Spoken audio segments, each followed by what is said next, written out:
Okay, this is lesson 23. We are all here and we're going to start on the test.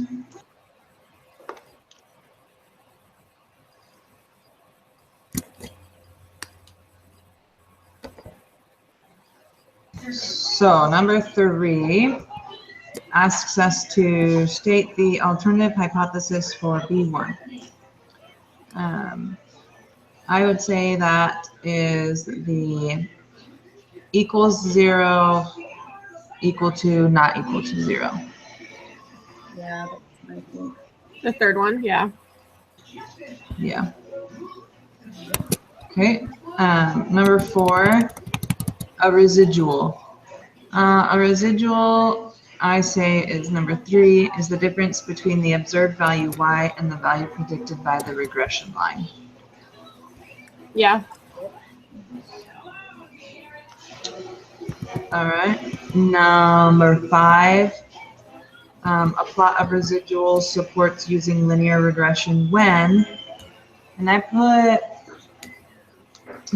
I don't know about these because I just put when the residuals look normally distributed, because you should not see a megaphone and you should not see a pattern.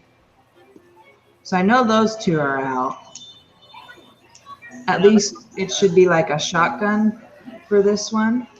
So does that mean it's normally distributed if it looks like a shotgun? I wasn't too sure on this one. But it just, well. Are you saying when it's a hot dog, Larky? Is that what you said? No, I was just saying like it probably should look like a shotgun. But maybe you see a pattern in the residuals. Shotgun is a pattern. No.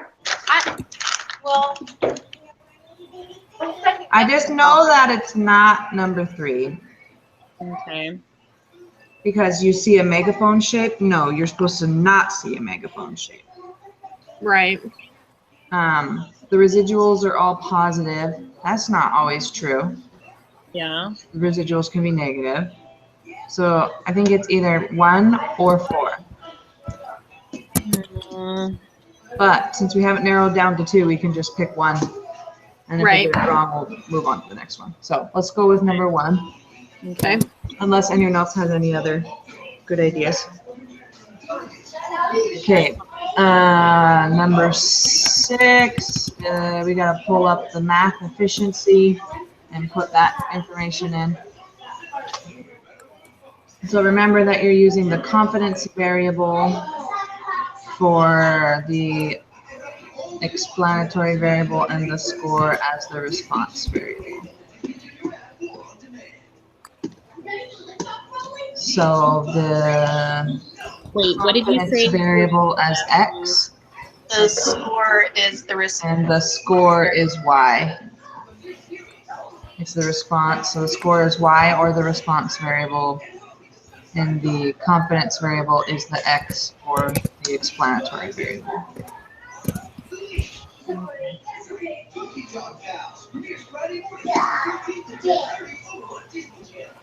Once you guys have that information in, let me know. I have it in. Okay. Since Marlies has it in, we'll keep talking about it. So compute the residuals for the data using what statement best describes the residuals. So the residuals, when you plot them, they do not form a linear pattern. They do a shotgun.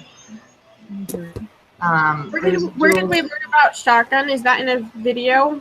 Because I don't remember seeing that in our reading, but I might have just missed it. I don't remember if it's in a video or not. I didn't see the video, and I watched all the videos. No, I think it's in lesson 22 or 21. There was like a super small little section where it was like hot dog, shotgun, and something else. Okay. I'll go back and look for it then. Okay. Anyway, so let's see. The residuals are all negative. That's not true. Just there's some positive and some negative. Actually, I don't know. I pulled up my other one. But anyway, I would say, because when you look at the QQ plot, It shows that they're between negative 40 and 25. Oh yeah, so the residuals are all negative. No, that's wrong because there's some that are positive. So I say it's number 1. Yeah. And then based on the QQ plot, if you look at that, the residuals are clearly not normal. Okay, so A on that one. Because they're definitely not right skewed. Mm-mm. Would you guys agree with that if you look at your QQ plots? Mine are normal. Sorry, what did you say? I just said the residuals are clearly not normal. Because doesn't it? Is this where we're looking at the shape of it? Yeah. Mine looks more like a hot dog. Did you do the residuals or did you just do the regular variables? Did you plot the residuals? I did. This is just from what we put in. Yeah. No, so you didn't plot the residuals. If you just put it in, then you didn't plot the residuals. You have to plot the residuals by taking columns D and E and then hitting insert scatter Oh, plot. hey, you guys, that's my door. I'll be Go right ahead. back. Go ahead, Stacey. Sorry. Did you do that, Marliese? No, I see the residuals here. No, I know, but you have to highlight those and scatter plot them. As opposed to the linear graph. Correct. So click. So it's in our other spreadsheet. No, it's still in your t-test for linear regression for your Excel. Yeah. If 'Cause I you do highlight your columns D and E, Okay. Yeah. highlight them. Now go to insert and go to scatter plot and click on the very first scatter plot.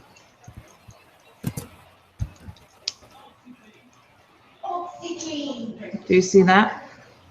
Then it will pull up, it'll create a scatter plot for you. I don't see scatter plot. I'm in my insert. So it's right, it will just says scatter. It says on your insert, it says scatter.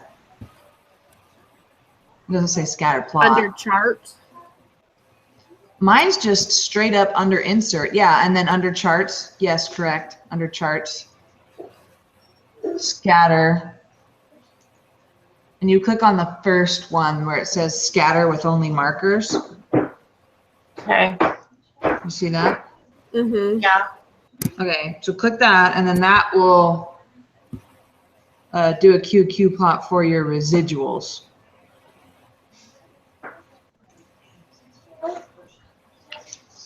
Okay. I did it. Now what does it look like? Yeah, it looks more like if I were to pick one of the examples, I would say a hamburger. Okay. So not normal then. Right. Okay. All right. So number 8.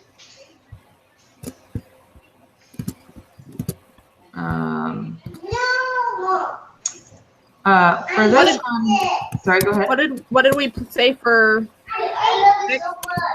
For 6, between negative 40 and 25, the first one. Okay.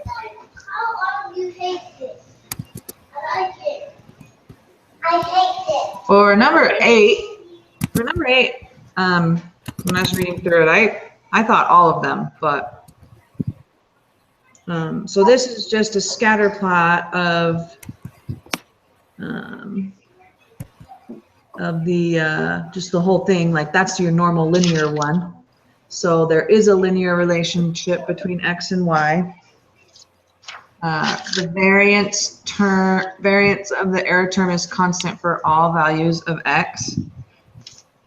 And that's when your QQ plot of residuals is close to a line. So our QQ plot was not close to a line, so do we not click that? Sorry, what are you guys on? We're number 8. So for number, I think you only missed number 7, right? 7, I put A. Is that Yeah, what- that's right. Yeah. We're on number 8. Okay. So we just started number 8, and we're going through like the how to checks, like make sure the 5 assumptions Which of the 5 assumptions are satisfied by this data?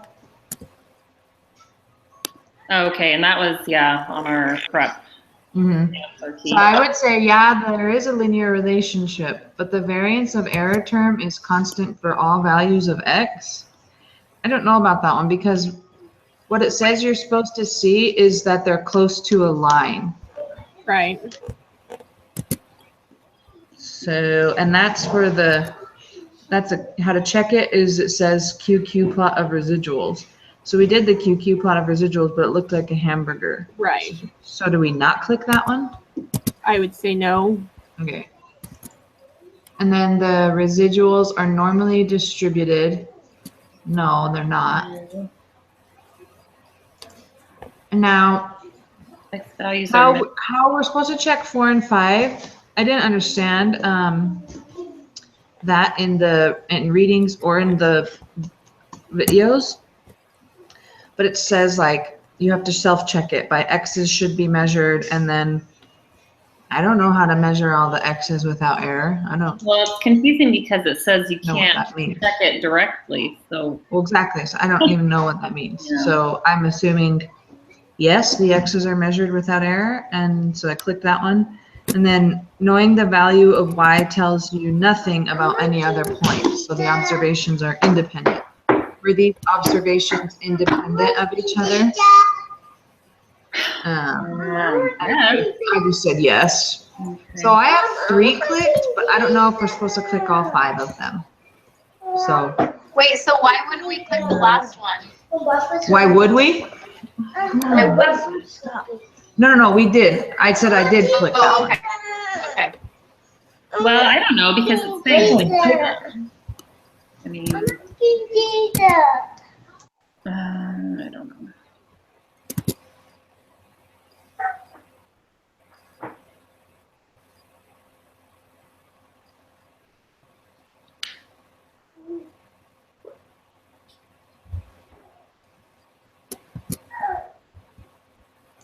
So anyway, we can try that. We can try just the 3 for number 8 that we have highlighted and then see what happens.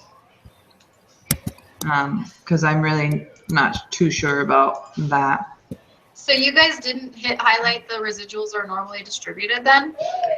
Well, I didn't because when we QQ plotted those were like hamburger or whatever. Yeah.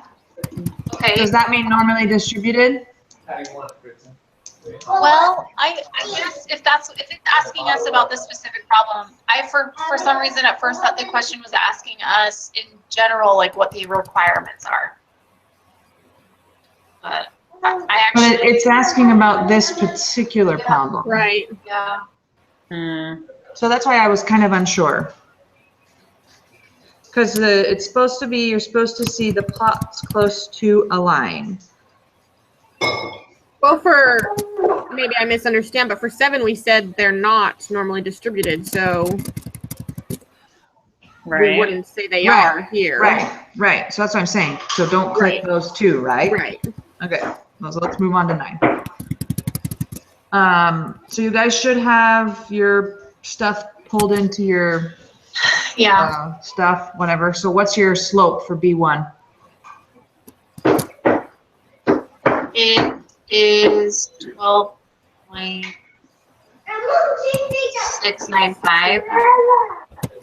695. Am I looking at the right one? I got 12.424.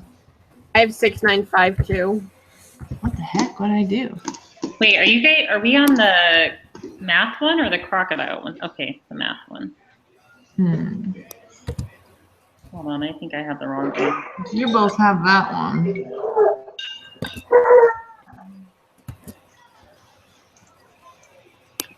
Sorry, I'm gonna mute you guys really fast. I've got What it. did you say you had? What did you say you had, Larky? 12.424. That's the T. That's what I have for the T. Hello. Okay. Then tell me what do you guys have for the slope? 12.695. 9, 10. Okay, what do you have for your lower bound? Hold on. That's BO, right? E not or whatever you No, want. it's still asking for B1. Oh, B1 for your the, lower and your upper bound. okay. Okay, just, sorry. For the confidence interval, 10.674. Okay, yeah, that's what I have. And what about for the upper bound? 14.715. Yep. I have that. And so, based on the evidence regarding our p-value, the p-value was less than. It's stuck. Oh, you need the other lid. Go get me the other lid. So we reject. So we reject the null because the p-value is less than whatever. The Level of significance. Let's see. 12.476. Okay, hold on. Oh, my poor baby. You have a cold sore. So rude of me. No, it's owie. Yeah, it is an owie. It's a cold sore on your mouth. It's because your mother ruined your life. That's why. Okay, there you go. All right, and then so we're rejecting it, and then for the There slope. would be sufficient evidence. Yes, so there is sufficient evidence, so it's either B or D. And we just have to get the wording right for that the slope of the regression line is not 0 or it is 0. This is the part I have a hard time. I said it's not, but That's what I would think. I put it's not. So again, we're only down to 2 answers, so Yeah. we get 2 chances. That would be. So I just did D for that one. Okay, then we need to put our crocodile information in, but it asks us what the dependent variable is, and right here it says head length was used to predict the body length, so that means the body length is the dependable variable, right? Which is Y, right? Right. Uh-huh, yeah. And then we need to put all this in and determine the margin of error.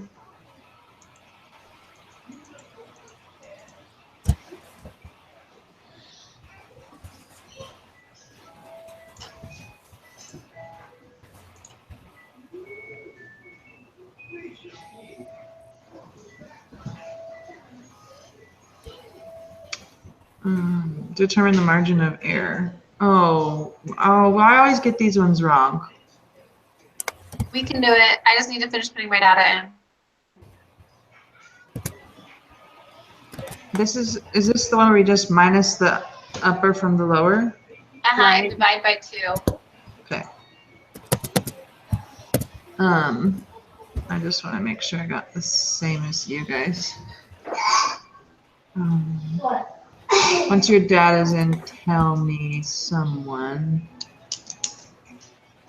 Which one do you want to know? Did you get the lower bound as 7.218? No. No, that is. Just a second. This is Yeah. I gotta delete all my other things. This one's the crocodile one. Okay, so Larky, for my lower,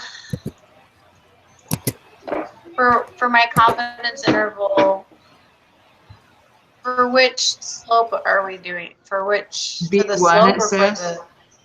It says for Okay. B1 for the slope. I got lower bound 0.121. What the heck? Is that what you guys got? 0.121. I got 6.704. What the? What did you guys put in your Huge. X variable? For the X variable, I put the body length. So is that 24, 24, 32, 35, 40, 40? No, the body length starts with 161. The head length is 24. Did I do that wrong? Hold on. Are there 2 crocodile ones? 2 crocodile? There's an alligator one, I think, also. This one is just called, yeah, Marley, you did that wrong. Estuarine crocodile modified. Yeah. Because the x-axis is the y variable. That's the body length. 161, 179, 226. Huh, okay. Okay. I got the right one now. Hold on. Let me put it in. There Okay. were two. All right. So then Larky, I just fixed it for the lower bound. I got of the B1, right? 7.218. Okay, that's what I got. So that means we would get the same for the, we would get the same answer. I don't know where the And you calculator is. said, What did you guys get for the margin of error for that one? Well, that's what we're trying to do right now. We haven't done it yet. it was X. I got 0.4425 for the margin of error. Sorry, Sharon, what'd you say? Body length is X, right? Is that what you said? Is that the one that has 24, 24, 32, 35? No, body length is Y. That's the Body Y length is axis. Y. Okay. So Marlies, can you just tell me again one more time? It's the 0.44 upper minus the lower? No, I want to know Oh, it's the upper minus the lower divided by 2. Okay, I'm just writing that down 1 second. Marlise, what did you get for your upper bound? For my upper bound, I got 8.103. 8.103? Yeah. That's what I got. Doing something wrong.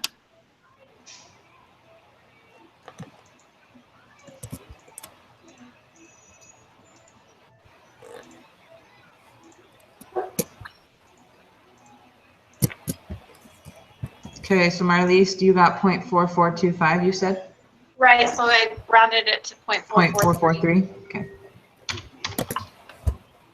Oh, and this last question, so I always get it wrong. So did you put in for number 15 then, Stacy, 0.443? Yes, 0.443. Okay. But you know what, And you guys, then- I think I was grabbing my niece. I never got what you guys figured out for 9 and 10. I want to make sure. 9 and 10? Yeah. For 9, we have 12.695. Okay. And then for 10, we have 10.674. Okay. All right. And then for the upper bound, for number 17, we're putting in 8.103. Okay. Yep. And based on your lower bound and upper bound from the last two problems, what can you say about B1? We are 95% confident that the confidence interval will contain the true value of B1. So that one, right? Right. We don't ever do the chance, right? Right. Okay. Has everyone got their answers down? Yes. I missed 16, 17. 16, we put 7.218. And 17, we put 8.103. Yep. Okay, good job, everybody. I'm stopping our broadcast.